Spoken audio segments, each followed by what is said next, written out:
We are ready to get started on with our flag ceremony.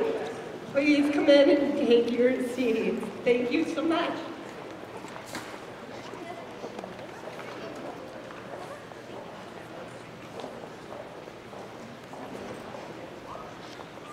Color guard, attention. Audience, please rise.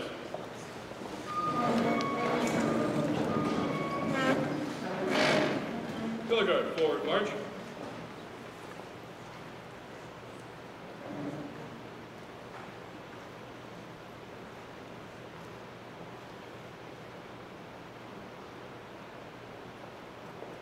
Color guard, halt. Color guard, please post the flag of the United States of America. Please post the flag of the state of Colorado. Audience, please place your right hand over your heart and join me in the Pledge of Allegiance. I pledge allegiance to the flag of the United States of America and to the republic for which it stands, one nation, under God, indivisible, with liberty and justice for all. Color guard, honor the colors. Color guard, about. Face. Color guard, forward march.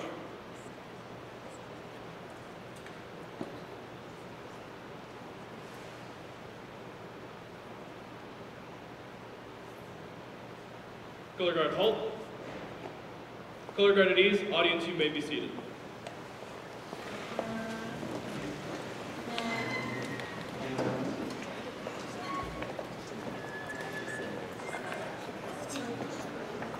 Good morning, everyone.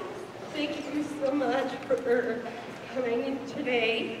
I have the great pleasure of introducing the principal of this amazingly beautiful facility, Mr. Mark Morgan.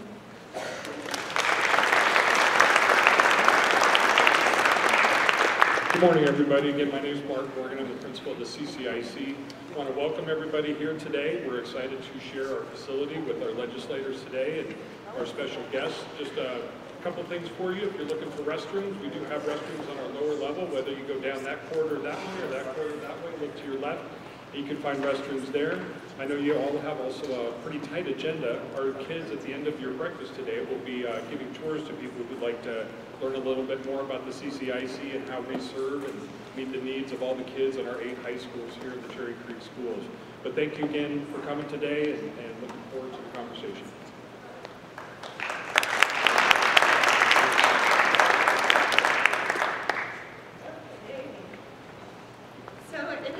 Pleasure as president of CCCLN to welcome you today.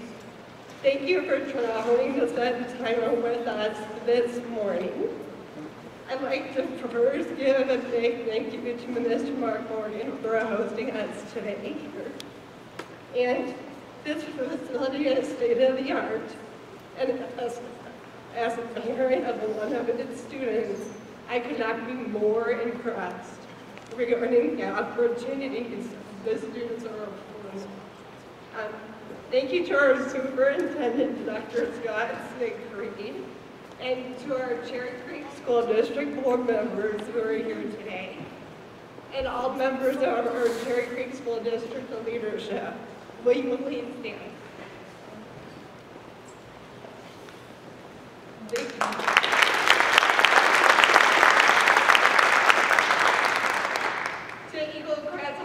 Teacher Mr. Rusty McCleve and his students. Thank you for your help this morning. It's wonderful to work around with you as we celebrate youth engagement and civics. Thank you for your time and help. Troop 127, my troop. Thank you for being here for our flag ceremony. As one of your leaders, I can say you continue to make me proud. I have seen you through local, state, and national service. Thank you for carrying out civic duty as Troop 127 Honor Guard members today.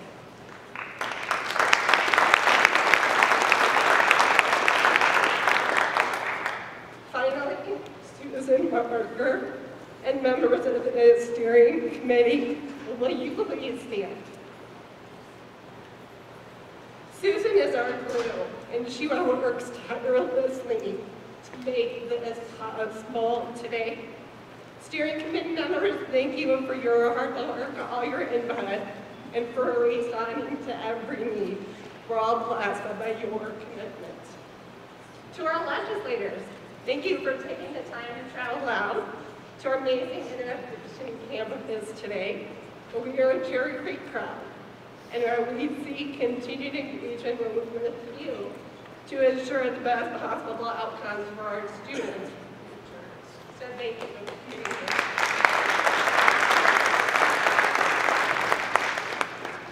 I am absolutely delighted to say that we have many students here today in the room, a contingent from each high school, Eagle Cross students helping us out, scouts.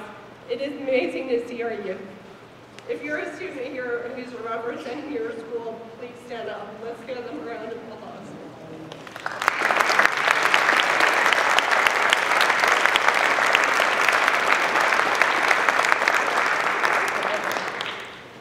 So I'm going to say something now, and I will let the students hear this. We're proud of you. We're delighted in you. You're our future. Your choices matter. You were made to do something or many things great. We hope that you learned a lot today and that you continue to engage in civics outside the classroom. We want to be here for your education and to support you as part of our community in any way possible.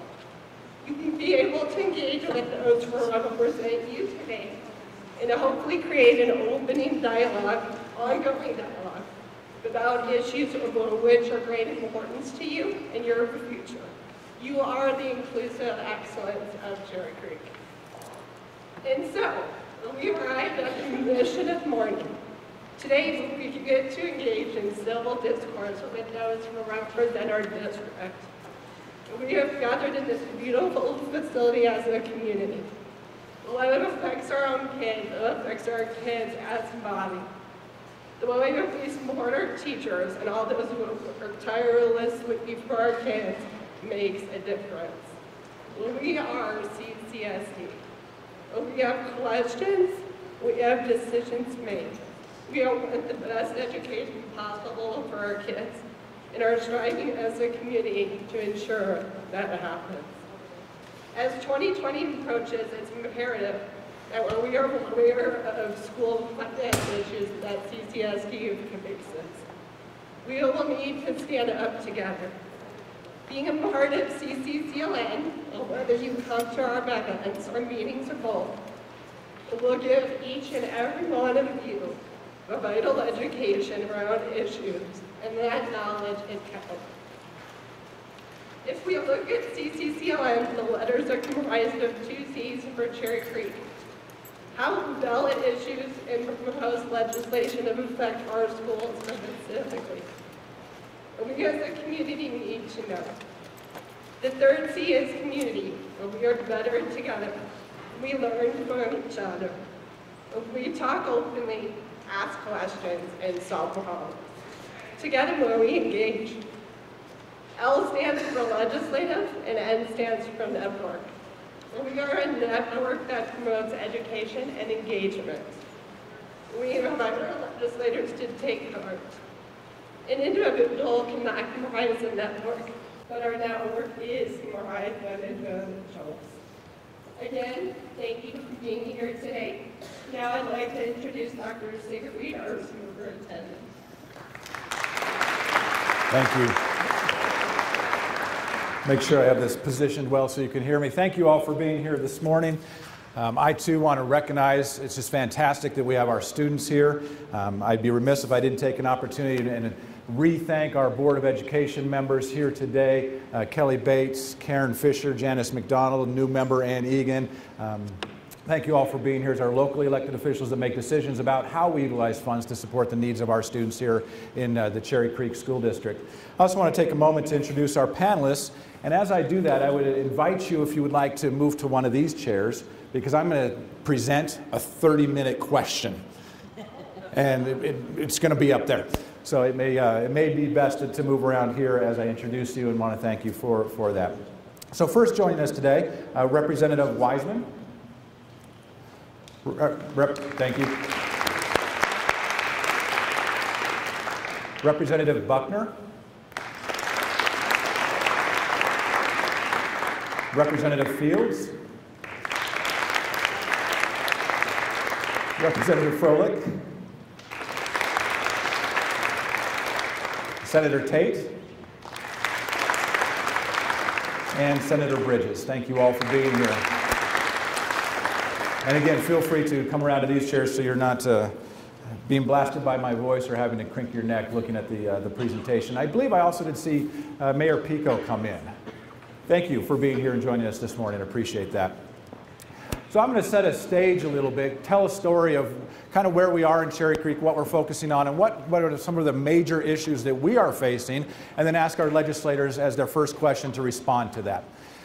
We okay with this? Can you hear me? A little bit closer? All right. Okay. In Cherry Creek School District, we are approaching 70 years. Our 70th birthday is next year. 70 years of a legacy of excellence, truly built on our generations of beliefs and action in Cherry Creek. Beliefs in our mission to inspire every student to think, to learn, to achieve, and to care. And it's meaningful to take a second and break that down for everybody. To inspire. We don't hope that kids get it. We don't think we gave it to them. We want to inspire them, change their heart forever. And every student, every single student that comes in our doors, whether they look like the teacher, whether they bring the apple, whatever it might be, every student, every day inspire. And to think, to learn, to achieve, to care. We want to make good human beings and everything that means. So our mission is meaningful to us in the Cherry Creek School District. It's what drives us every day. And then our vision, dedicated to excellence. It's about being dedicated to that outcome. Now, I know that our community gets it because every time something goes wrong and I get an email, it starts with, "I thought you said you were dedicated to excellence." And you know what? We are. It doesn't mean we're perfect. It means we're working as hard as we can every day in every way to meet the needs of every single student. We're dedicated to it. And so tomorrow morning when it snows, and whether I call a late start or not, I'm dedicated to excellence in my decision. But it looks like we might have to have a late start out east. Our goals, inclusive excellence, truly meaning every single student in the Cherry Creek School District. And we must stop and isolate race in the Cherry Creek School District because we have disproportionalities by race to the standard of the Cherry Creek School District. That is traditional, it's historical, we must break that. But then we also must talk about students that are second language learners, students that are special education, because every student included in excellence, that's when we will be excellent.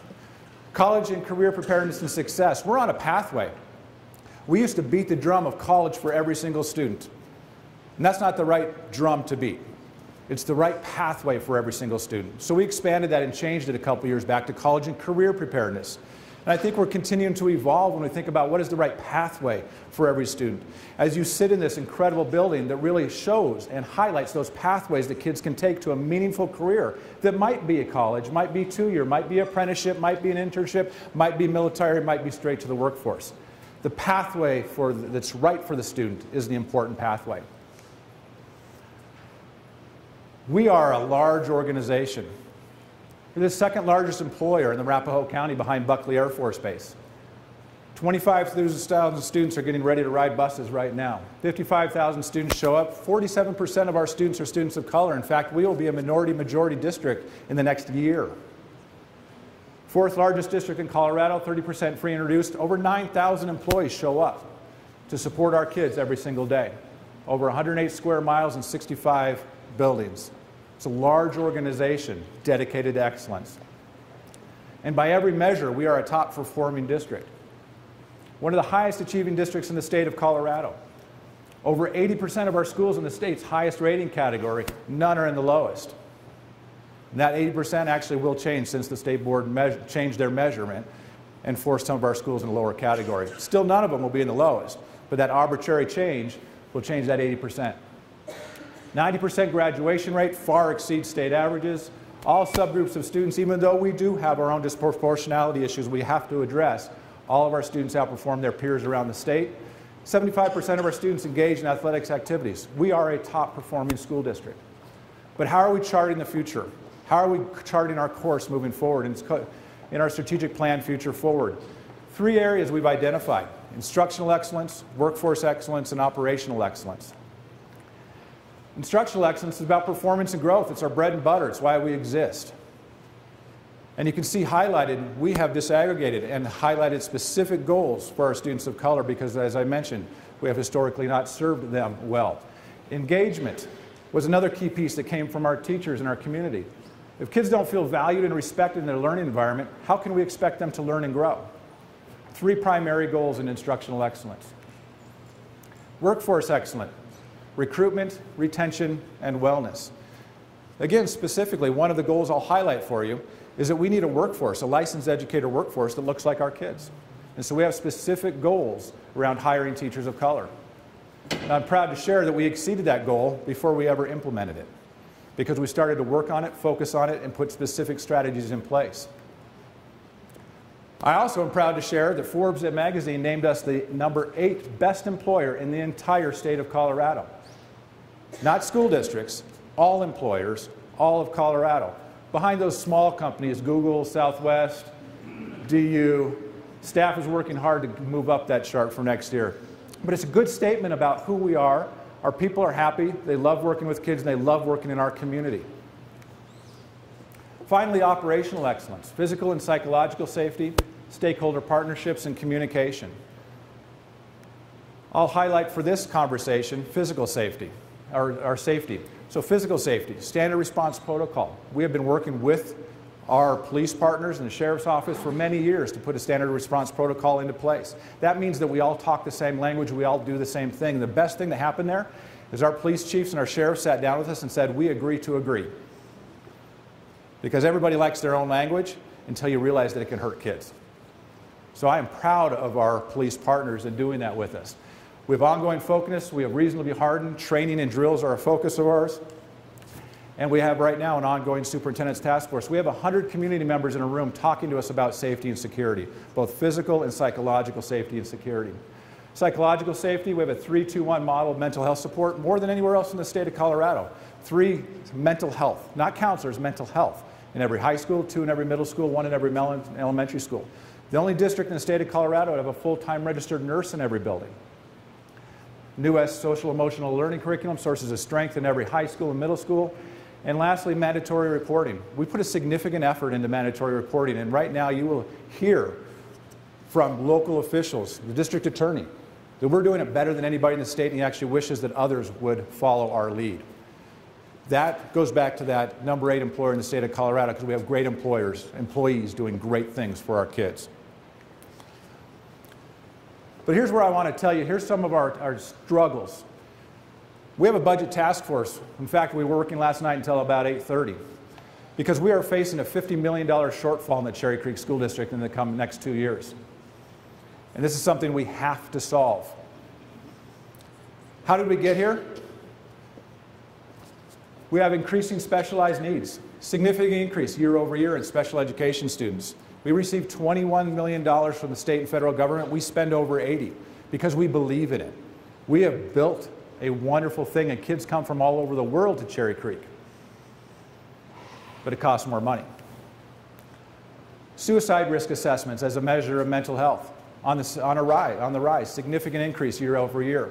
We receive 0 revenue specifically for mental health. We spend $10 million. Told you we have the highest model in the state of Colorado.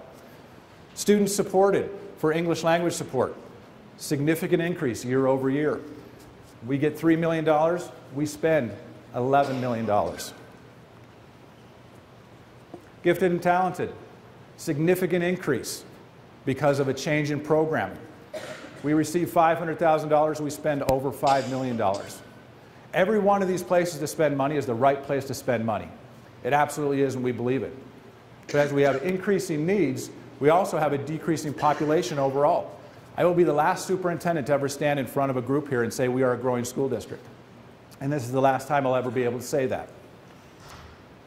We grew by about 113, so we didn't even meet the goal, the projection of 197 this year. And we will start to decline. Small declines, but decline nonetheless. And depending on where you came from this morning, you might think I'm a little crazy. If you came from out east, building's going on. We are growing out east. In fact, we need 2 more elementary schools out east to finish our build out. Middle of the district, 1 in, 1 out. We're kind of held and steady. But centrally and then out west, people love where they live. They're not moving. Their kids might move out, but they're not moving. And so we're having a decline in enrollment. And so we have an increasing specialized needs and a decreasing overall enrollment starts to squeeze us in our budget. Where do we spend our money? On instruction, in schools. 90% of our money is spent on salaries. 85% on people, 90% of that on salaries. Our money is in people because we're a people business. I want people working with kids and supporting those that work with kids. So that's where we spend our money. And so how do we address this moving forward? Well, in Cherry Creek for the last 35 years, every 4 years, we've come back to our local electorate and asked for a mill levy override. And we increase the money we take in, we bank it, we slowly spend it down until we look over that cliff again. We increase the amount of money we brought in, we slowly spend it down. Well, because of the 25% cap at the state, we have reached that. And so we can ask one more time. But then I will be the last superintendent to say we're asking for a mill levy override. And I will be the first superintendent to say we are going to move forward with a balanced budget. And not that we haven't balanced it, but for 35 years we've had that reserve that we've been able to spend down historically. So our future needs to look different. We are working right now on a plan to come to our local voters to help solve that $50 million problem. We're also looking at ways to increase revenue. But then we also have to make reductions. So we have a $50 million cliff we're looking over. I believe, every part of me believes we can solve this without fundamentally changing who we are. But it means we all have to work together. And I'll have to be a part of that solution. So as we look forward, we're really building on a legacy of excellence in Cherry Creek. And I believe there's a future of promise for every single one of our students. But to get to the question for our legislators, we have our own $50 million question, issue. But I'm concerned about our future possibly being derailed by something that's been being discussed down at the legislature. And that's the idea of a uniform mill levy. The idea that every school district in the state of Colorado would have an equal mill levy. How we got here is through Tabor. And in Cherry Creek, we never debruced. We followed the law just differently than everybody else, or majority of other school districts.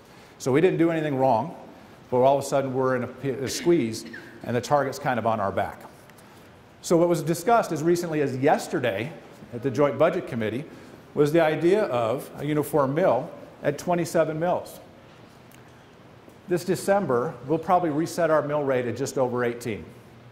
That would mean a 9 mill increase for the Cherry Creek School District. That would mean a $63 million tax increase for our property owners. And as recently as yesterday, the discussion was our kids, our community would get nothing back for that. So I would have to go to you, our community, and say, please raise your property taxes by $63 million, and you get nothing in return. Think I'm good, but I don't think I'm that good. And so that's the question right now. And we understand there's some larger tax issues in the state of Colorado, there's larger funding issues, and we understand being part of a solution, but I can't, in my role, and the expectation the board has for me, allow that to be solely placed in the Cherry Creek School District with nothing in return for our students. So my question to our legislators, if you want to rejoin at the table, and kind of address this conversation that was as recently as yesterday at the Joint Budget Committee, where do you stand on this? How do you feel about this? And what should the Cherry Creek School District voters expect from you? Come on back up.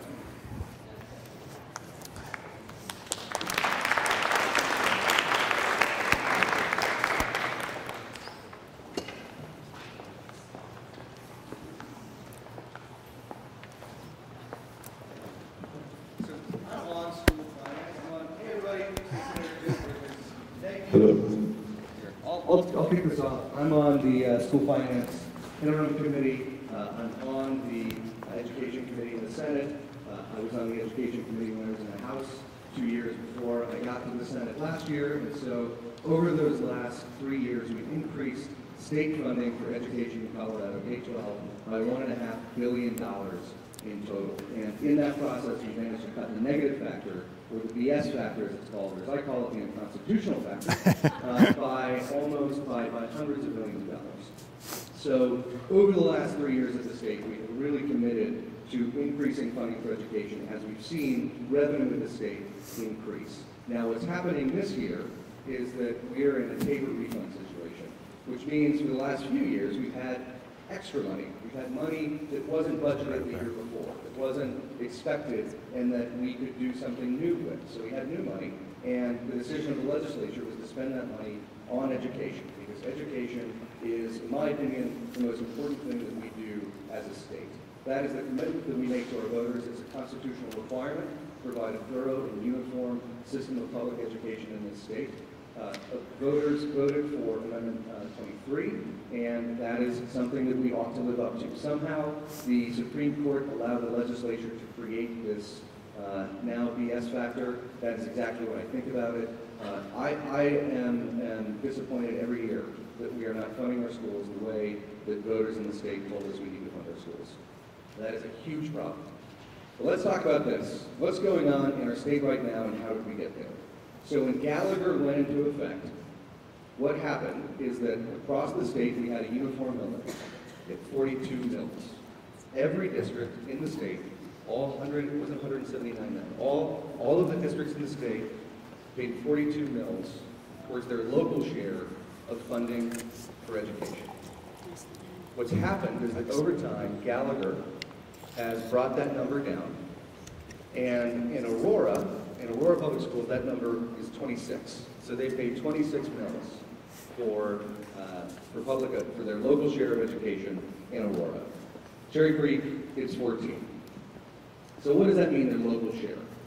Well, the funding for your students in a district across the state, so I'm going to go for a while because this is really complicated, and this is the first fund. Is that okay with you? A couple minutes. All right.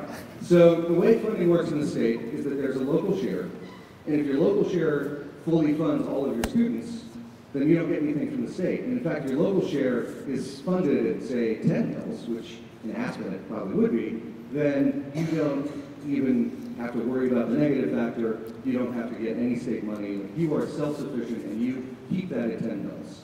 But most districts, that doesn't fully fund education. So what we have in the state right now is that 98% of the districts have decreased. So of 179 districts, there are 4 that have not. And so in those 4 districts, we see year over year, the mill levy that they are contributing to their local share is going down, which means the state share goes up. Because we at the state have said that we will make sure that every student in the state is funded according to our funding formula. And I'll get into the funding formula later. That means that the local share goes towards your students, and then anything that's left below what it is the state says we will fund our students, the state comes and backfills. What that means functionally is that Pueblo, which is at 26 mills, is funding Aspen. Aspen gets money from the state.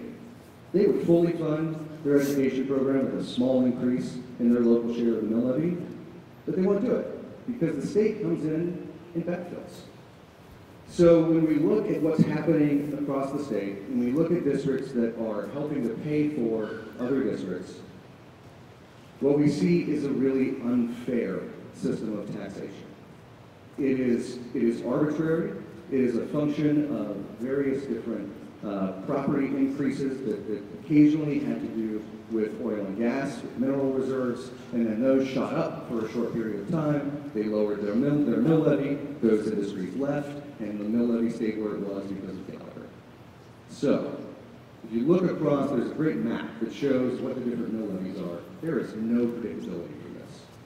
So what the legislature is talking about this year is making sure that no one is taking advantage of this system, that Aspen is not getting money back from the state, even though they could fully fund public education in their district. So we have not decided on anything finally. 27 is the number that the Budget Committee is talking about right now. We don't know what that final number will be. We also haven't had any conversations about the amount of time that will take to implement that. So it could be that we say next year, we are not giving you any state funding unless you go to 27 mills. I don't think we're going to do that. I think that would be really bad for the state of Colorado. But we may say that over the next 10 years, we're looking at folks to increase their local share so that folks in Pueblo aren't subsidizing folks in Aspen. So we are trying really hard to fill that negative factor because we're at our Tabor cap, ABCC passes, and we have a whole lot of money that we didn't think we'd have, and we put that towards the negative factor. But what this would do, what a statewide mill levy at 27 would do, is it would eliminate our negative factor. That's what it would do. So that none of the money comes back to Cherry Creek, that's not true. The negative factor would be erased for all school districts in the state, including Cherry Creek. So But in the testimony yesterday, JBC, that was not contemplated. Well, that's what would happen, is that if that... In fact, the first $130 million was to go to rural districts, is what the statement was. The only way that I vote for this is if all of the money that we are currently spending on education continues to be spent on education. Thank you. And so that's $500 million in new revenue. That eliminates, almost completely eliminates the negative factor in the state. So what that means is a huge increase in funding for our public schools. It gets us back to pre-recession levels, which is where constitutionally we ought to be anyway. I was not in the legislature when the decision was made to create the negative factor, BS factor, unconstitutional factor. I would never have supported that.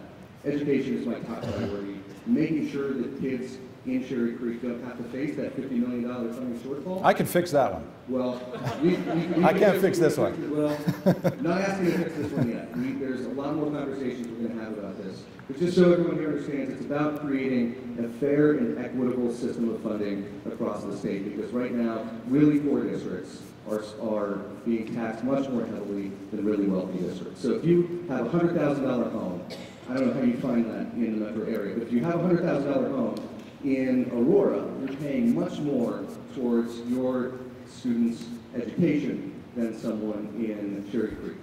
So trying to make this fair is what we're looking at doing, and implementing it in a way that's fair too. It's not fair to say next year you got to increase your taxes. And not fair to say nothing would come back to Cherry Creek kids. It's also not fair to say nothing would come back to Cherry Creek. We can't ask you to raise your mill levies and not have any benefit come back. So thank you. This is a process that's ongoing, but yeah, this is about fairness for our public schools. It's about creating a thorough and uniform system of public education, which is our constitutional mandate, which frankly I don't think we have. So we're working on it. Thank you. I neglected one of my duties. The young ladies up here are timing. And so, you didn't say it ahead of time. I know I didn't. I own that. I'm sorry. So if the other of you want to go long too, I'll take that one. Whoever wants to go next, please. Well, first of all, I am so impressed with this innovation school. And I'm sitting here thinking about funding, and I know my responsibilities are to be fair and have a balanced approach. But of course, my heart is with Cherry Creek, because when I moved here in 1975, my late husband opened up Laredo Middle School. I have 3 grown children who graduated from Cherry Creek schools and had an amazing education, and they are doing amazing things as adults. Then I talked to my friends in Pueblo and other small towns who would not believe this facility because they are not privy to it because they cannot afford it. So as a legislator, I don't think I can say it any better than my friend Jeff Bridges just said it. We have to have balance, and we want to make sure that we are being fair to all of the school districts, and we will be fair to all the school districts. To expect you to change the way you've been doing things in Cherry Creek, which is excellence and equality, we can't have that if we cut the funding to the point where you have to change all of your programs. And I do not think that's going to happen. But I agree with Jeff. We are going to have a balanced approach to this. And we will not expect to do anything overnight or even within this coming year because it can't be done. And see, I'm paying attention. My minutes are up, or my seconds are up. But I've told Scott this, and I've told Mr. Hart this, and I've told Mike Giles this. You have my commitment. My heart is with Cherry Creek, but I also represent Aurora Public Schools and all the other school districts in the state. So just keep that in mind. But you have my word that we will do whatever we can to make sure that your programs stay as amazing as they are right now.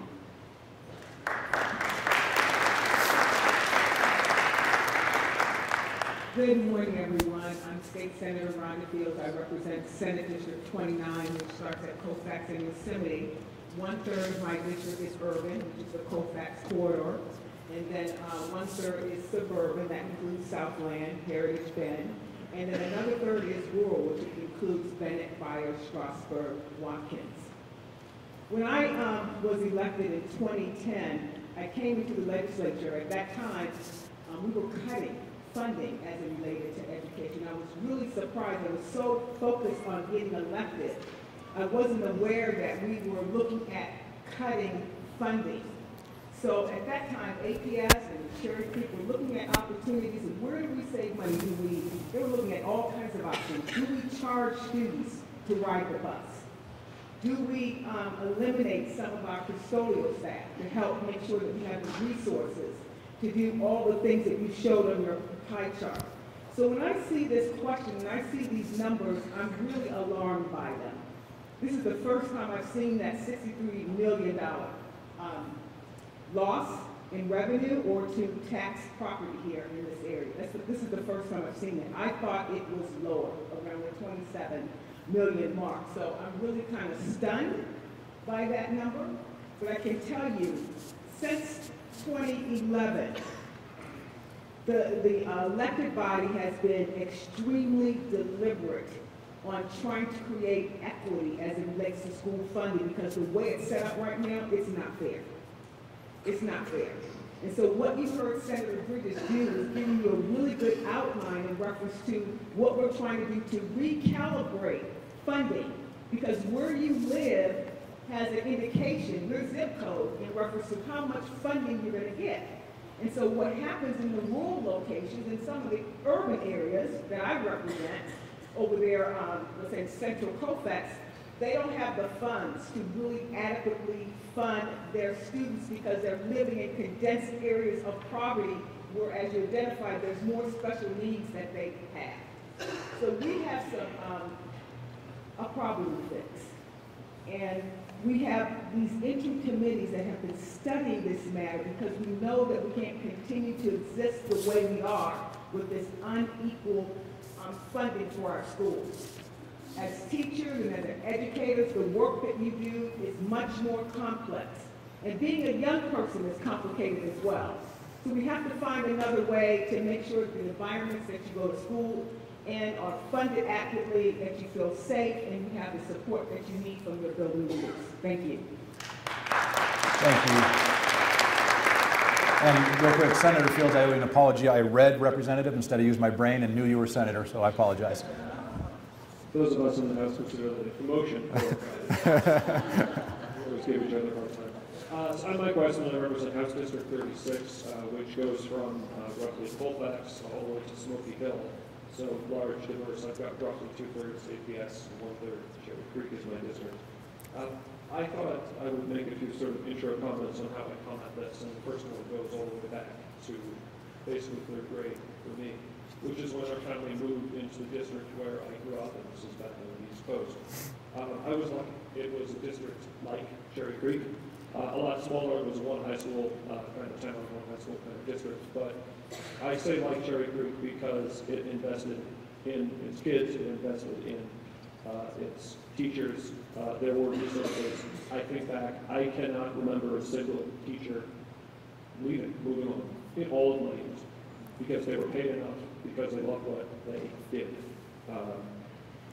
Now new teachers last 5 years because the conditions are so low. So I was lucky to have that experience as a policymaker. I want everybody's kids to be able to have that experience. You know, some other context, I agree with what my colleague Jeff was saying as to the negative factor. Years ago, when the decision came out, I read both the majority opinion and the dissent in that case. Legally speaking, I think it was 4-3 if I remember right. I think the dissent actually had the better argument of law, if you look at what the voters intended in 23. But I just don't think we're in an age anymore where the courts take million-dollar questions into their own hands. So it's on all of us in the legislature and voters to resolve those things. And finally, as a funding, maybe we'll come to this. I'm sorry, I'm going to run over here. It's okay. I own that. You know, I hope we do come to CC. I'll just say briefly, I strongly support it. Before I realized the Speaker of the House was going to go forward with that, I was told in Bill I would do something like that myself. That's how important I think it is. So with all of that, how do I come to this question? I'm sort of the anti-Jeff Bridges in this sense. I have not had the chance to serve in education, nor appropriations, nor budget, nor any of these interim committees. So I'm coming somewhat anew to this conversation. I did sit with the superintendent and some others, and we talked in depth Monday. And you know, I was up till about 10:30 reading this handy book that our nonpartisan staff does called School Finance in Colorado, which by the way is excellent. Publicly available, you get PDF on the Legislator website. I'm happy to share the link if anybody wants it. It really is first rate. I'm going to come at this problem the way that I come at anything, which is a whole lot of research in the facts and the law. I am trying to get with one of our joint budget committee staff this afternoon for what we're going to meeting today. I appreciate that a community doesn't want to spend that much more in the way of taxes to see them come back. I think that's very natural.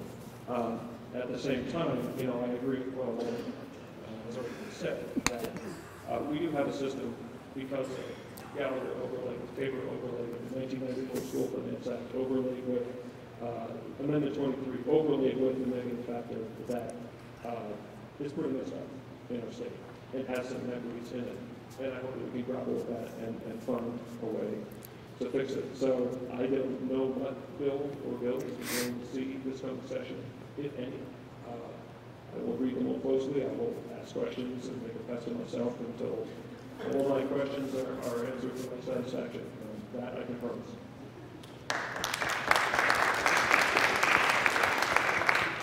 And I'll be super brief because I think we sort of outlined and appreciate Senator Bridges giving us that in-depth and I think really, really handy lay of the land. So I'm Meg Froelich and I represent House District 3, which is very challenging in terms of school districts. I have 4 school districts: Littleton, Sheridan, Englewood, and Cherry Creek. So equity issues are huge in my district, and it's a tremendous challenge to bring that equity to a kind of challenging school finance system. That being said, I'm a former teacher. I have 3 children that have graduated from Littleton Public Schools, and so I have a long interest and dedication to this issue. I have talked to the superintendent about this in specifics. I agree with my colleagues. We don't know quite yet what it shall be, but we shall see it when it comes, to be churchy. So I think we're going to pivot to CC. We're going to, as soon as, just in a moment here, we'll have some other questions, yes. Okay, so. And you will get a chance to talk about that. I have literature on that, and I look forward to discussing that. And as well, I see on our agenda, we're going to talk a little bit about mental health issues, which is incredibly important to all of us here today. And basically what we're saying is that your strive for excellence is something that we're all in favor of, something that we all are looking literally daily at the legislature to support as best we can. So you have our commitment. Thank you all very much. Thank you, Meg. Thank you all. I appreciate you allowing me to put you on the spot first thing here in the morning and to really kind of call this out in a very public way. I think it's important for our taxpayers to know, and I appreciate hearing that the money would go back into the budget stabilization factor. That is something that we can work with in Cherry Creek. I did not hear that yesterday, but I appreciate all of your support in getting the money back to Cherry Creek and back to kids around the state. And understand, as a state, we have a large issue. it just can't be fixed on the back of our kids. So thank you all. Now my pleasure to introduce our moderator to take us forward to talk about all the other issues that we do have. Rick Stevens, come on up.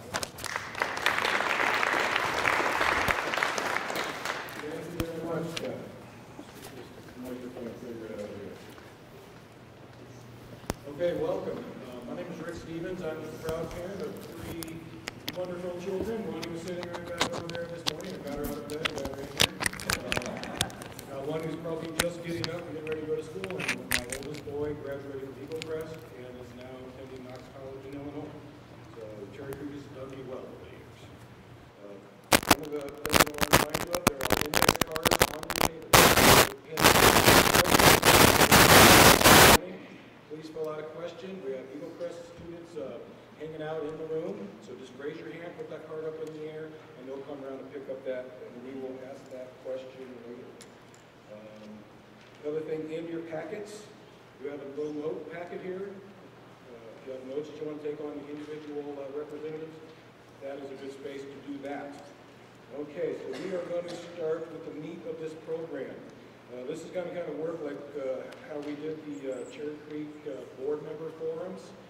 We're going to ask a question, and we're going to ask the representatives to give us a hands up or no hand, if you agree to that. Okay, we're going to go through a bunch of questions, and after those questions are done, we're going to give you 2 minutes to elaborate on any of those topics that you think that you want to talk about. Okay, so our first question off that. We've had a lot of changes to some of these questions this morning, as things have been very fluid. Our first question was the Millwood question. We've already kind of talked about that this morning, so we'll go on to our next question. Number 2, mental health. There's a lot of need for mental health. Would you vote to provide additional funding for mental health? All right. Somebody's keeping track of this? Number 3.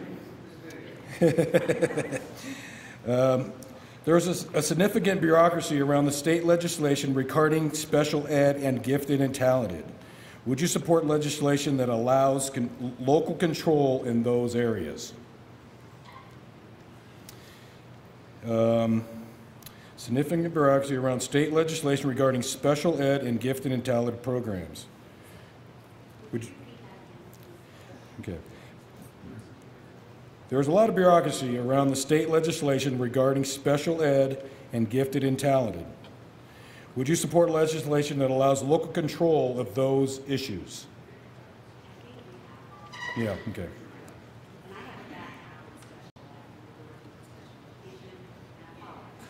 Mikey up. State Representative Janet Buckner. My degree is in speech pathology and audiology with an endorsement in special education. And I'm on the education committee, and I'm also speaker pro tem. And if I'm not mistaken, there is legislation that we're looking at for the next session around this issue, because from what I understand, there is a huge deficit with we don't have enough teachers in these specialized areas. Exactly. So if you stay tuned, we're working on a bill that will improve that. Okay. And I'm going to grab the mic here now. I have to leave at 8:30. I'm very sorry. I'm also on the water committee, in addition to being on the education committee, and so I need to leave at 8:30 for a water committee commitment. Someone's going to take it down, but I'll stay on time.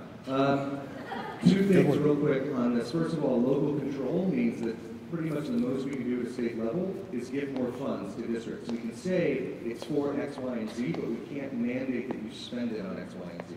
So we know that funding for kids with special needs is way lower than it needs to be. It does not meet what it actually costs to educate those kids. Our school finance formula is 25 years out of date. Last time we updated it, John Elway had not won a Super Bowl. I'm hoping that we will go win a Super Bowl and maybe update the formula again before another 25 years passes. So we are looking at increasing what we give to schools for folks with special needs, for ELL and at-risk. Right now, at-risk and English language learners are combined in terms of the bump we give. We want to spread that out. So when you saw those slides earlier that the superintendent presented about the underfunding of folks with special needs, ELL, at-risk, we are also working on that. So there's a lot going on this year. That's the the school finance interim committee, we're looking at the formula, hoping to fix that. And just is big picture here. I grew up in this area. I went to Littleton Public Schools, K through 12. Cherry Creek is a school that was a rival of mine for many years, and now I represent them, and that's wonderful, and I love it. So, I've got an aunt who teaches at Prairie, my grandma, my mom, my mother-in-law, my wife are all educators of one form or another, and so this issue is incredibly personal to me. We are going to keep fighting to make sure that we have the funding that we need for those kids. Not just increasing the total amount that we spend, but really making sure that as we look at the different communities that make up a district like Cherry Creek, that we're making sure the state is providing the funds that you need to make sure those kids are getting the education they deserve. All right, thank you, Representative Buckner and Senator Bridges. Thank you. All right, next question. The Colorado Constitution says districts have local control, but legislation has been passed that would take local control away. Examples, testing, GT, full-day kindy. Would you support changes that will allow these areas to be under local control?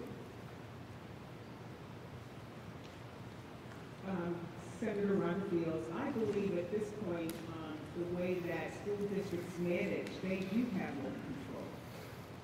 So we are a state that gives cities and districts the opportunity to manage their school districts. What we do is we fund schools, and then the schools then determine how they want to appropriate the funds. And we do provide guidelines, those kinds of things. We have statute in place in reference to, curriculum instruction and those kinds of things. But it's up to the school district and the school board then to determine how they want to distribute the money and then how they want to implement those programs. So your questions about, do we need more local control? I think that's what you said. Generally, yes. Yes. Yeah, Or keep the control that we do have. Yeah, it's my understanding that we aren't going to be changing that statute to take away any type of control. I just don't think that's possible based on my history. Good. Thank you. There's another interesting aspect to local control, which is the State Board of Ed.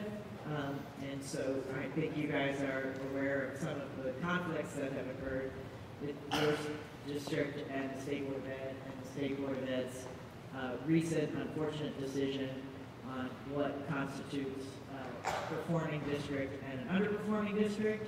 And so that is something that the legislature can and is planning on acting on, both with the decision-making in terms of approval of charters. That's a topic that's been in conversation and will continue to be in conversation. And in addition to these new and ever-changing and frustratingly changing decisions by the State Board of Ed in terms of what constitutes the different categories of achieving and non-achieving districts. Okay. Thank you. Just add one thing to that, and Nick kind of alluded to it.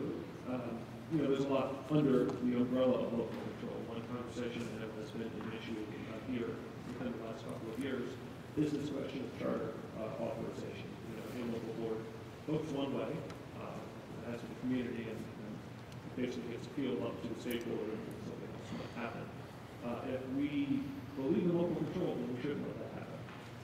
So I personally plan on to kind of look at what that appeal or mechanism, if you want to call it that, looks like, so that when it comes to that question of what type of charter should be allowed, that the district's decision actually has no force to it.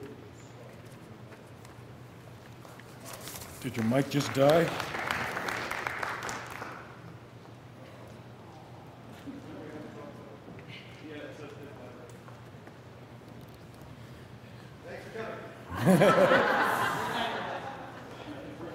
If we could track a battery down, that would be awesome. Until then, they're just going to have to, well, they're just raising their hands right now, so we'll see how that goes. All right, the next question deals with Prop CC. Prop CC will allow state to keep excess tax revenue, of which a portion will go to education. Support CC? Okay. Do you support increasing age for the limit of vaping? Increase the age. And I will be running a bill on that. yeah. And outlaw the flavor. Along with that. All right, one bus in Cherry Creek School District, bus 100, has 4 students to a seat. Would you support legislation to help our district budget for drivers? To keep our kids safer on buses? I know it's kind of a... Yeah. Yeah. Sounds great. Yes, it does. That's... Okay. That's the good answer. All right. Do you believe in one-size-fits-all solution for safety? No.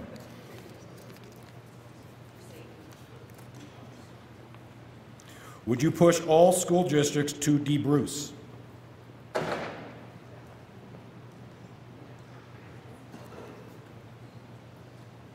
So, there's some thinking going on there. I see some wheels turning. Here we go. Thank you very much. Yeah, that hasn't, yeah. I mean, there's a reason why there's only 4 districts that haven't. Most of us who've served on city councils and municipalities, our municipalities are predominantly debruced.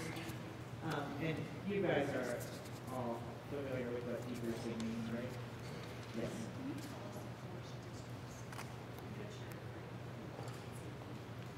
Steamboat, Colorado Springs, and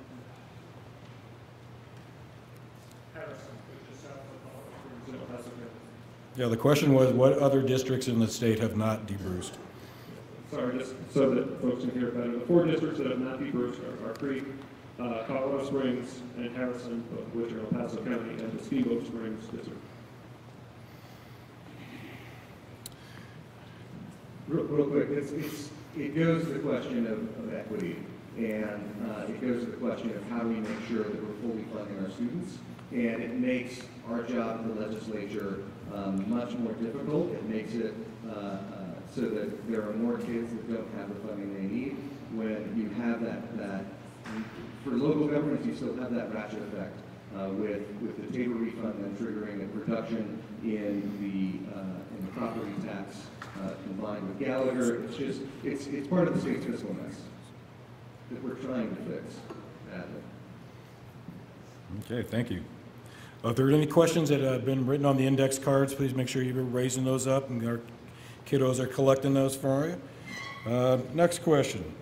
Would you consider revising the teacher evaluation system, amending 191?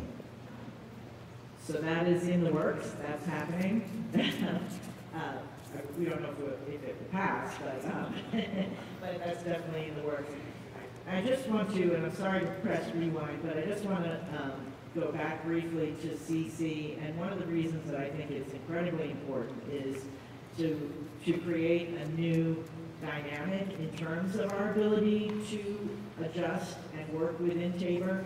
We've been trying it with, as most of you have probably worked on the campaigns that have sought to adjust Tabor through amendments to the Constitution and through better funding, attempting to better fund our education system. When we passed Prop CC, it sets the new dynamic that can happen, and when we keep getting defeated, it creates an atmosphere in which we sort of feel that it's too much political capital to try to engage in that debate. So that's one of the reasons why I think it's particularly critical, not just the dollars and cents that will flow to roads, bridges, higher education, and K-12, but to really press the reset button on our discussions about Tabor and our ability as a state to try to get back to some place of normalcy. I can just anecdotally tell you, we all attend national conferences, and Colorado sits in the back hearing these fantastic ideas of reforms and innovations, and it's depressing to sit there and say, that's awesome, Kentucky, that you reduced your prison population. We would love to do that. We don't have the resources in Colorado because of the stranglehold of Tabor. So just an additional push to CC because of pressing that reset button. Could I say a bit briefly on You go that ahead. and the last question as well? On the CC theme, I agree with everything that Meg just said. I think everybody here knows, but just to underscore, what we're talking about is sort of the quintessential question under Taylor. Not a period, not a letter of the black letter is being changed. This is the question that Taylor itself contemplates being asked of the voters that has in fact been passed by the voters in 174 school districts, lots of counties and municipalities. So all we're talking about is getting rid of a formula that is locked in our Constitution that literally no other state in the country has.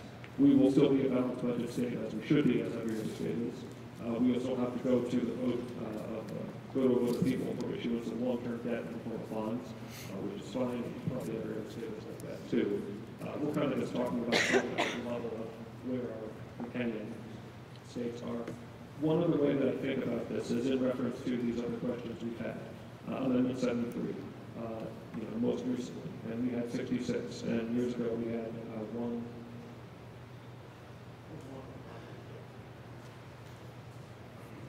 We've had a lot of attempts to better fund education, and we also had the attempt to fund transportation in 18. Those were, candidly, they were both different forms of tax increases, and the voters said no. I think the voters said, work on these things within existing revenue. That is precisely what CC is intended to do with that reform. To fund things that matter, K-12 higher ed, roads and bridges within existing revenue. So that's where I am on that. To the question about teacher evaluation, again, because 2/3 or so of my district is APS, which has made big strides, but it is about a 70% free reduced lunch district overall. Individual schools, which are 90%. I think about this even more acutely than, vis-a-vis the Cherry Creek part of the district, which is to say, there are realities out there in the world before a kid ever walks in the doors of the school. Realities of difficult home situations, of poverty, of housing instability. A friend of mine was a high school teacher. In APS, 15% of his kids are coming from housing unstable backgrounds. That makes it not impossible to learn, but a lot harder than it ought to be. And I think some of the way that we do teacher evaluation now is effectively penalizing teachers for the fact that there's some broken, painful, difficult stuff out there in the world, bearing down on their kids and their families before they even walk in the door to the classroom, and that is not right. So I look forward to seeing what some of my colleagues will bring to maybe put some sense in that. Thank you. That just lets you know the extent of what we have to deal with as legislators. I have about 1/3 of Aurora Public Schools in my house district, and I have so many teachers who have reached out to me. And in fact, I was at Chipotle the other night, walking through the line, and someone recognized me, and it was a teacher. And I said, "Oh, you're working here?" And she said, "Yes, it's the only way I can subsidize my salary." She's working at Chipotle. Other teachers are working 2 and 3 jobs just to keep their heads above water. And then they have to go into the classroom and be dedicated and focused, yet they can barely make their bills. So that's one of the other reasons I think Prop CC is so important for us to pass. Very good. All right, thank you guys. All right, do you support the raise in the cut points that overnight caused 1/3 of CCSD schools to be rated lower? Support the raise in cut points that caused this to happen. So yeah, we support. Hands? Okay. All right, do you support, here's a little more mill levy override question. Do you support raising the mill levy override limit to 30% from the current ceiling of 25%? All right, across the board, good. All right, one more question. Do you believe in pineapple on your pizza?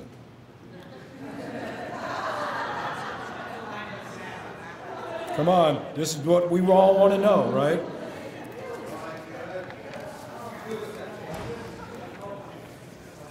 If you can have pineapple on your pizza, how about barbecue on your pizza? I believe in that too. That's awesome.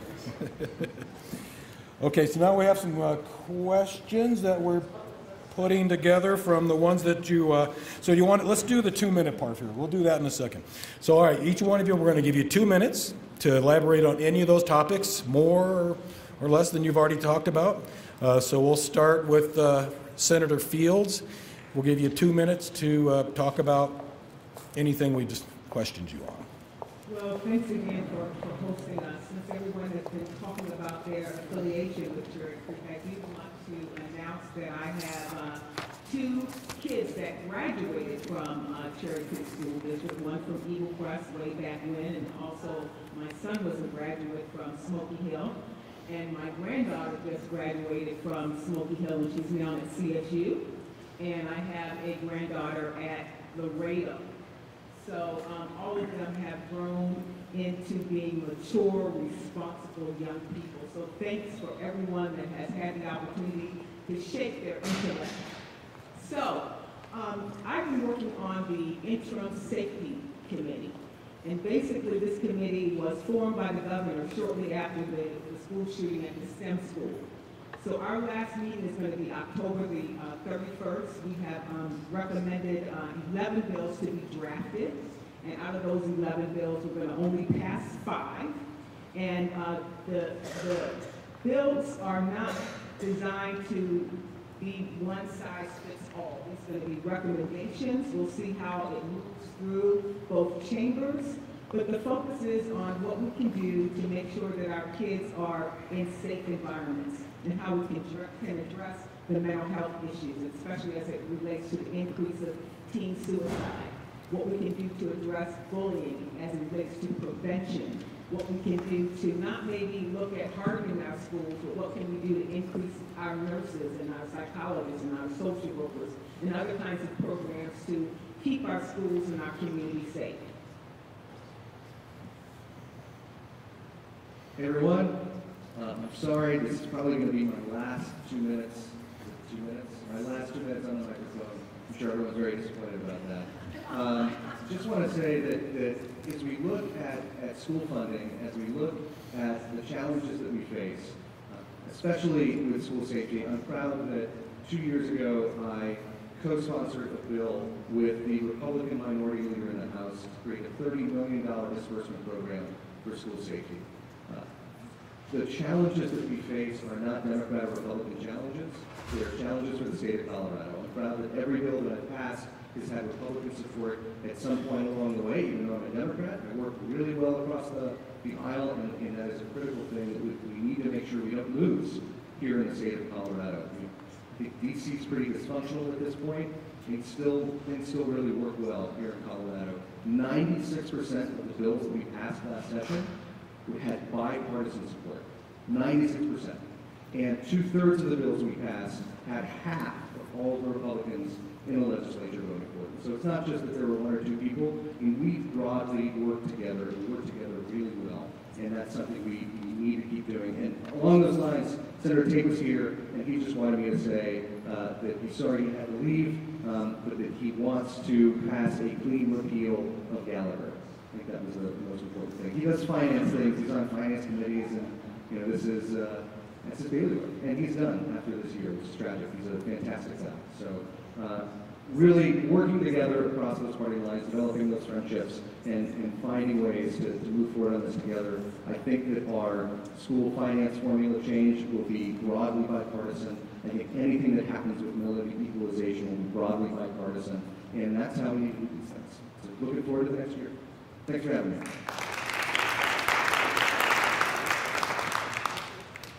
We really do work together at the state capitol, and by Senator Bridges.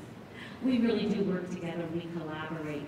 Representative Fields is a mentor for me because she's been in the legislature longer, and she's assistant majority leader in the Senate. So I go to her so often with questions that I'm not sure about the content. And Representative Weissman has a law background, so I'm always at his desk asking questions. And Representative Froelich has a myriad of information in her background, city council, leadership roles. So all of us commiserate with each other, and I think that's so important. And I'm very pragmatic and common sense in my, in the way I proceed at the state capitol. I'm on the Education Leadership Commission for the governor for the state of Colorado, and this started a few years ago. And our big push this year is partnership with the community, and I think that is so important to keep the community involved in education. And one of the last conversations we had really is appropriate because of this school, innovation. We have so many students who want to have higher education, but maybe they don't want to go to college. Maybe they want to go to Pickens Tech. Maybe they want to go into a field that doesn't require 4 years of college. So the Education Leadership Commission is focusing a lot of time in this area. One of the other things that I really would like to relate to all of you again is we have to keep balance in everything we do at the state capitol. And I really feel we're doing a good job of keeping balance in both houses with what we're passing as far as legislation. So I'm just proud to work with all of them, and I'm proud to get feedback from all of you. And it's going to be a really interesting session coming up.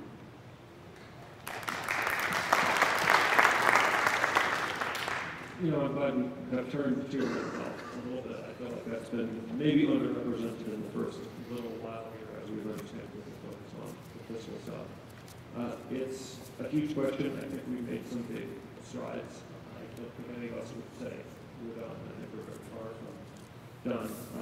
Even though there is some good news, I'm glad that Senator Bridges mentioned the physical security disbursement bill. That's something maybe we could look into more of, you know, if it fits in the budget.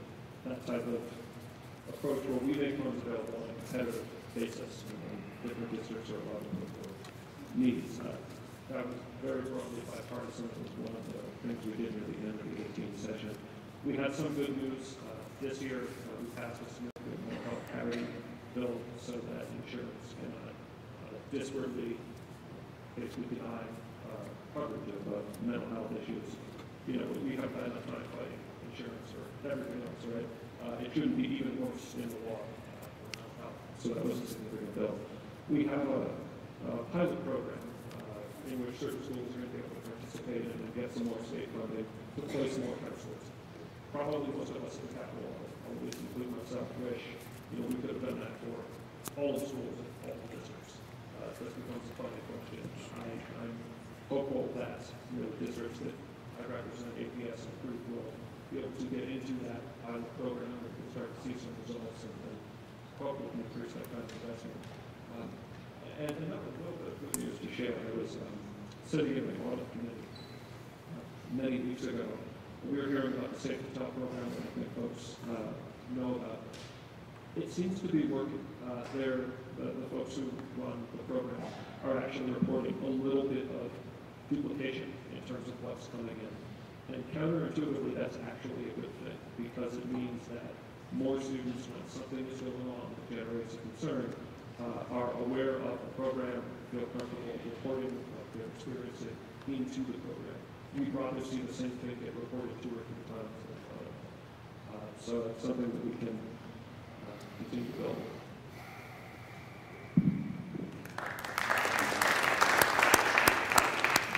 Thanks everyone again for having us. This is amazing to see this many engaged folks, and CCLN has a long and storied history of doing that, and it's fantastic, and it does in fact translate into giving you a voice at the legislature. I've been just thinking in terms of these questions. One of the interesting things is the part that Rep. Weissman referred to of what happens to a student before they walk through the door of the classroom. And I think that's really important for us to keep our focus on that as well, so that school districts are not required to be the one-stop social services for their community, which they are in fact defaulted to all too often. And that's so the more that we can do to strengthen our communities and provide resources within the communities. We passed an interesting, hopefully beneficial bill on behavioral and mental health, pediatric behavioral and mental health, that attempts to do just that in terms of providing wraparound services so that when a young person is experiencing a mental health issue, the whole family is provided with services to meet a variety of needs, because obviously this is going to impact the whole family. For schools, I've sort of been beating the drum of it's funding, funding, funding. We just simply, it's not sexy, we need to fund our schools properly. We try in every day, in every way to do that. We're going to keep looking in the couch cushions, we're going to keep funding down the BS factor. And then on mental health, I hope I can even get the words out, but it is something of incredible importance to me that has affected my community very deeply. We just lost another student at Arapahoe High School. We're trying to address it through the School Safety Committee. Cherry Creek's 3-2-1 model is a model, and so it behooves us to both amplify that, what's working, and to make sure that we continue to have the funding you need so that you aren't having to look at cutting your RNs that are in your buildings. You're going from a 2-1-0 model instead of a 3-2-1 model. So thank you, Creek, for placing importance on the social and emotional well-being of your students and for putting the money and elbow grease behind that. So it's something that I really appreciate this district doing. It's up to us to sort of use those examples and see if we can implement them elsewhere, and then also to make sure that the funding stream continues to do that. So thanks again, Cherry Creek, for leading the way in a couple different areas and for keeping us on our toes. Thank you. I just thought it'd be appropriate maybe to ask a quick follow-up on the mental health question that came up, or the comments that came up. Our locally elected board has chosen to put tens of millions of dollars in social emotional support for our students from programming to 3-2-1 model. At the same time, the state has significantly cut number of residential and day treatment opportunities available for students. And if we're really going to solve this, it has to be a community approach. So how do we fix what's being decreased in the community and not have the schools own all of it? So that's sort of what I was trying to say. I shouldn't say it very eloquently, but it's absolutely imperative that the communities be supported and step up. We did pass. It's frustrating, but it's the nature of the business. I think we put in our budget last year 111 additional youth residential beds, and that was a fight. Hour-long fight in the budget line, so it is a priority for us. I mean, whether it's youth or anyone else, I think we all know there's a capacity shortage all over the state, a very big one. And I think we need to invest in these things early, or we end up investing in them later in ways we probably wrong enough. I don't think any of us, including those who heavily would say that we don't. I concur with my fellow legislators. It's just going to take more money, more money, more money, and that's what we're fighting for, so we can increase these programs and improve these programs. We all know of too many students, unfortunately, who have not had the help they needed. One of the other focuses that I've been working on this summer with stakeholder processes, more parental engagement in the schools, and it's hard to put that into statute, but there are ways to improve parental engagement with some of the ideas that are being brought to me in some stakeholder meetings that we're having right now. The superintendent is absolutely correct. We can't put the whole entire burden on schools. It's important that we do all that we can to make sure that there's other resources outside of the schools. And so some of the things that we've been doing in the past and some of the things that I've been working on is what can we do with early identification? Because what we know is that a lot of times that kids are in trouble, they don't find out until they've been disciplined in school or till they commit a crime. And so what we have is we've been housing a lot of people that have mental disabilities or disorders or diseases or addiction. We find them in jails. And so I think it's time that we work upstream with early identification so we can get people the treatment and the services they need before they do something desperate. And so there's been all kinds of funding opportunities that we put together to address the opioid crisis.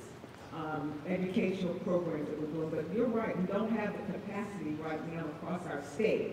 It is a pipeline issue, and by that I mean we don't have enough people that are going into the profession as it relates to social work, being a psychologist, especially across our state, and the pay for some of those folks. If you have to live in Alamosa or some of these other areas, they're not able to retain that talent. So we need to do a better job with students to enter into those pathways so we can provide people with the mental health and behavioral treatment that they need.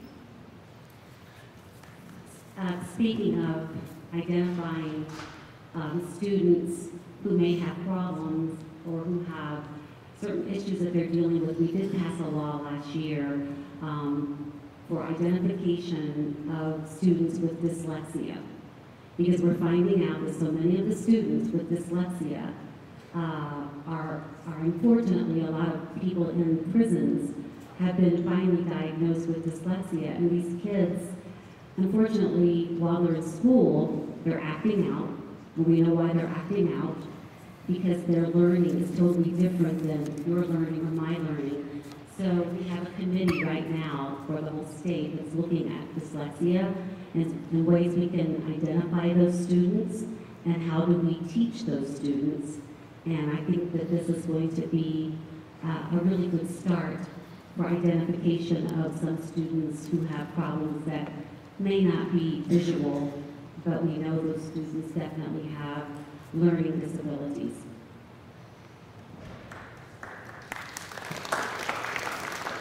Occurred to me, I would add one more thing back to the superintendent's question about resources and not putting the ball on the school system. There is starting to be a conversation in Aurora, which will touch part of all the creek, I appreciate, on a proposal that I think would run on the ballot next year if the work is done for caring for Aurora. I think a lot of folks know caring for Denver, that we just saw happen, to the west. It's asking the voters to invest a little bit more by way of the sales tax in the mental health services to get upstream of these issues in the community, hopefully before they come into the school setting. So some folks in the nonprofit community, even some members of council, I think, have been loosely involved, are looking at this. It's just at the beginning phases, and decisions are made as to what it would look like, what would be funded, what wouldn't be funded, but it's the basic framework would be to ask the community to question whether we all want to, we in Aurora want to put a little bit more in to have resources to start addressing this issue. So if you live in Aurora, that's something to look at. One really great innovation in Cherry Creek and in Littleton Public Schools as well is that you guys have hired coordinators in your social and emotional division of your district, and those folks are actually coordinating care for students and their families. In Littleton, they've done a huge survey of therapeutic options in the community, married that to who takes Medicaid, what insurance they take, who's taking new patients, so that not only when these mental health needs arise, they also have a way then to, and our foundation, I shouldn't say our, and I identify myself as a Littleton person, but I kind of am. The Littleton Foundation has put a grant towards that so that folks that can't afford those services can also receive those services with a grant from the foundation. So the schools are doing tremendous things, but you're right in terms of residential beds. I just want to put a plug in for all of us, including the folks that left. We all have regular town halls. I've been in office, I think, 10 months. I'm on my 12th town hall. I would encourage all of you to subscribe to our legislative newsletters and attend town halls of interest to you. At a mental health discussion that we had, there were quite a few people who were retired from working at Fort Logan, and there was a real sense of sadness that doesn't exist in the form that it did, and these folks who worked there starting in the 70s, 80s, and 90s really felt like that was a setting in which they were providing much needed care. So the pendulum swings back and forth, and we deinstitutionalized a lot of folks and felt that they could be treated outside of a residential environment. I think we're seeing the limitations of that, and then you all are very aware as parents and as engaged folks in the community, the stressors on our youth, and I think our schools are doing a great job in recognizing that. We recognize it. I don't think we all quite are there yet on what the answer is to how to help students who feel inadequate because they're on social media at 2 in the morning and seeing a post that makes them not sleep for the rest of the day and then go to school at 6 in the morning. So we're doing better at recognizing issues. We have to do better on figuring out what the next step is after we recognize those issues. But please do engage with us, continue to engage with us, and attend our, either subscribe to the newsletters, I know that sounds like a pitch, but attend the town halls. I also sponsor in my district mental health first aid classes. It's similar to CPR, but it's for mental health. They're an all-day class. I sponsor them so that the people participating don't have to pay the fees to take them, but those are offered through Mental Health Colorado. Those kinds of ways in which we can strengthen our community and bolster the discussion are really important as well. So keep in touch and keep on us. All right. Thank you, guys. All right, we're going to quickly move into our questions that you guys supplied to us from your index cards on the tables. If we don't get to your question, because of today's time restraints that are creeping up on us, yeah, just like Representative said, contact her, go to our town hall meeting, use her email, grab her before she gets out of the door today if you can, and we will, and any of these guys, I don't know how quick they're out of here, but yeah, don't hesitate in contacting them if you don't get your question answered here. But the first one is, you guys gone a long way to already answer this, and I'll just kind of read this verbatim on the card. How can you say mental health is one of your top priorities when Colorado has one of the highest teen suicide rates? And how do you plan to combat that other than funding?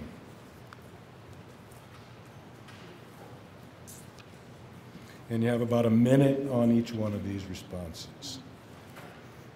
Minute 30, okay. I'll take a stab. I mean, I'm aware of those statistics. I think we all are, and you know, they're pretty horrifying. I know people who have considered taking their own lives. I know people who have actually taken their own lives. Probably we will do. It's hard enough to figure out when somebody's into adulthood. It is incomprehensible to me what could drive a 9 or 10-year-old to that point. But we know that there are 9 or 10-year-olds being driven to that point, and to what Meg was saying a minute ago. Tells us we haven't figured it out yet. You know, I think that one way that's not just about dollars and cents that we can respond to that is all of us, you know, public officials, parents, anybody in the community, in your church, wherever you are. If somebody is struggling, youth and adults, it's okay. Don't be ashamed of that. I feel like over the course of my life, we as a society have made progress in destigmatizing what it is we even talk about struggling with mental health issues, but we haven't gotten that stigma out yet. So I think it's important for all of us to communicate that it's okay, you know, things go wrong in life, sometimes you end up in a bad place. And the way to respond to that is not to feel ashamed and retreat far away into a bad place, but to reach out to somebody, whoever that is for you. And if there isn't right somebody for somebody in a dark place to reach out to, then we all have to try harder about that too. We know that Colorado leads the country when it comes to suicide. It's devastating. And if the experts can't figure it out, I don't know what the answer is to that question except we care. Teachers are having to do more in their classrooms than just teach. I hear this from teachers all the time. I can't be the teacher and the counselor and the person who feeds my kids in the classroom, and I don't know what the answer is. We just need to keep talking and having more conversations. We all need to be more aware of those around us who may be struggling and call the hotlines. But to be honest, I wish we knew the answer. Yeah, there's really no great answer. No, there isn't. I'm reminded of a news report that I saw recently. You may have saw it, and it was the Duchess. And she said to the reporter, "Thanks for asking, because no one asked me if I'm okay." And that just reminded me how often we ask people, "How you doing?" And then the response, "I'm doing okay." But I think what we need to do is we need to look at each other. We all have a responsible role in this, and go a little deeper. So I do this with my kids when they're younger. Don't tell me you had a good day at school, but explain what made that day good for you. So when we see someone, we should go beyond just, "How did your day go? How are you? I see you. You look sad." And you can kind of see in her expression that she was not okay. So I think that we need to take time out, give some people some eye contact, and ask them, "Are you okay? And what can I do to help you?" I think if we each reach one that we see that might be struggling with something, we might can be much more preventive in our approaches with dealing with people, doing some desperate things that causes a permanent decision.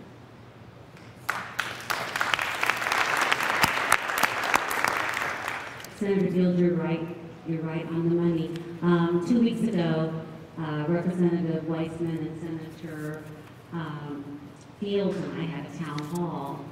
And right after the town hall, this gentleman walked up to us in tears. And he said, "I need help." And while he was sitting in our town hall, his son had sent him a text saying that he wanted to kill himself. And I get chills thinking about it because this poor man was so desperate. So Representative Weissman and Representative Fields and I huddled together, and then I took the gentleman's phone number and I said, "Give me 30 minutes. So I ran home and called some people I know who were in mental health, and we were able, through networking, to get a mobile unit to go to this man's house to talk to this young kid. And then the next day, I received a text and an email from this gentleman saying, "Thank you." And then I had to guide him through what he needed to do next. But all of us have a role we can play. And we just need to pay more attention and reach out to those we can help. And I will be super brief, but I just want to also stress that in this equation, we have to listen to our youth, and anything we can do that increases youth voice. Thanks for being here. Our youth is very aware and has innovative solutions. As my friend, one of my young friends said to me, "I just went through an active shooter drill at my high school, and the whole time I'm thinking, if we have an active shooter, it's one of the people who's just been through this active shooter drill." I had never thought of that before. But our youth are living this experience, and we all look forward to ways in which we can be further engaged with them. There's some youth-led movements that are giving me encouragement and hope. Yes, thank you very much. All right, I think we got only time for one more question here. It's a Prop CC question. Proposition CC talks about 2 years, 2021. What is going to happen to our schools? What is going to happen to our earned money that you are going to keep after 2 years? There is no guarantee where Colorado government is going to spend money on. CC will take money away from taxes forever. And then second part is, what is the split between the roads and the teachers? I'll speak to that a bit. So there's a lot of handouts flying around. I think where the 2 years comes from is the further out you go, there's simply less certainty in economic forecasting. Our nonpartisan economic staff typically do a 3-year forecast 4 times a year. The governor's nonpartisan staff do the same. I was talking earlier this year to one of our senior economists who told me a couple years ago, before a lot of us were on, so they used to do a 5-year forecast. They stopped because the predicted value is just that low. So 3 years is standard for whatever reason. A lot of folks in communications about CC have chosen to focus on the next 2 because those are just the most certain of the 3. The key thing about CC is, it depends on the economy. If the economy continues to be really good, and the amount that would spill over the excess state revenues cap, aka the chamber cap, is more, there would be more invested equally. That's the answer to the other part of the question. Yes. The ballot measure calls for even 1/3 in K-12, higher ed, and roads and bridges. So whether there's an extra 1 million or an extra 200 million, the answer is always going to be even 1/3, 1/3, 1/3 division, because that's what the voters are approving. If in fact we approve it, and I hope that we do. Now, if the economy pulls off for whatever reason, it may be in a given future year that the amount extra is 0. We are quite confident based on the last forecast that there will be, around 100 million in each of the next 2 years, each for the 3 areas that we're talking about, K-12, higher ed, roads, and bridges. And past that will be a function basically of the economy and of math that is done according to law to calculate what those amounts are. Because of the uncertainty, that loops into how the language is written. That's why I was talking about only making one-time investments. There's a lot of good that can be done with one-time investments in higher bonuses, pension bonuses, things like this. But because we don't know what the economy is going to be in a given year, we don't want to base that stuff in. It's only this week. So I hope that helps. Well, we all know the definition of insanity, right? And that's if we keep doing the same old thing. What Prop CC will do, it will allow us to fix some things. It will allow us to increase funding for higher ed, 1/3, as the representative said. It will allow us to increase funding for our public schools. 1/3 of the funding would go to that. Another 1/3 would go to fixing our roads and our bridges.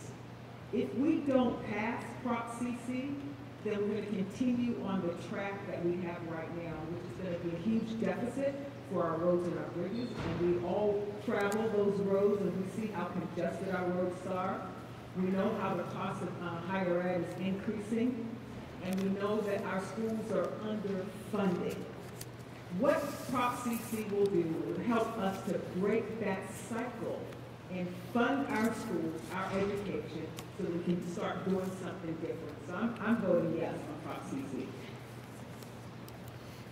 I'm voting yes on Prop CC. And there is independent audits that will be public, because I've had a lot of questions about how do we know where the money's going. There are going to be independent audits, but it's a good thing. Prop CC is a good thing.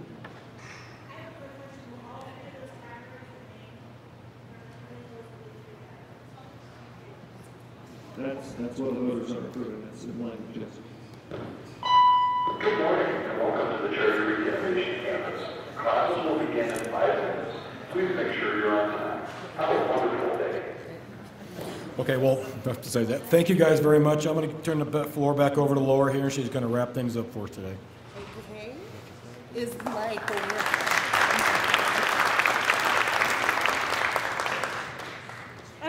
So after today, I think there are some shared concerns. Local control, do we truly have local control? The negative factor, what is going to be done about that? And mental health. And our youth have asked some questions. They're really concerned about their peers and suicide. They're really concerned about issues like vaping and marijuana, and also issues like where the marijuana money has gone. So these are things that we'll continue to process with our legislators and all of you. I'd like to invite Eagle Crest student Ryan to come up, please. Ryan Nicholson. Ryan is a senior at Eagle Crest High School. She is president of the Road Campus Social Studies Honor Society. She's also the president of the speech and debate team. She's just done a little bit, you know, just a little bit, right? She's a member of her student council, and she's a varsity golf player, right? And I'm truly impressed. Thank you for being here, and I'd like you to close us out since you are our future. And if you would mind reading the final announcement. Thank you, and thank you all.